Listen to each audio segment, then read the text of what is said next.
এই গাইস, আসসালামু আলাইকুম। তোমরা সবাই কেমন আছো?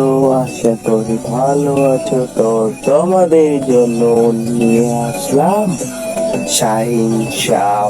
আর রকি বলে উঠল, অমরনাথ শর্মা কে ছিলেন তা জানতে হলে আপনাকে শহরের আন্ডারওয়ার্ল্ডের ইতিহাসটাও জানতে হবে। অয়ন কিছু না বলে শুধু মাথা নেড়ে তাদের কথা চালিয়ে যেতে বলল। শহরে মার্শাল আর্ট এবং আন্ডারওয়ার্ল্ডের প্রভাব সব সময় ছিল, কিন্তু তবুও এখানে অনেক পরিবর্তন ঘটেছে।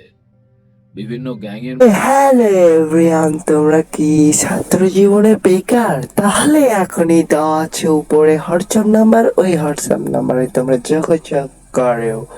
মধ্যে ঝামেলার জেরে অনেকেই প্রাণ হারিয়েছে।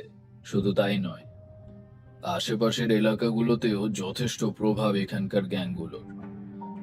আর ঝামেলা থাকলেও এদের মধ্যে এক ধরনের মিলমিশও সব সময় ছিল, রকি বলল। রকির কথা এগিয়ে নিয়ে গিয়ে ভিকি বলল, শুনতে থাকুন এই গল্পটি শুধুমাত্র এই চ্যানেলে।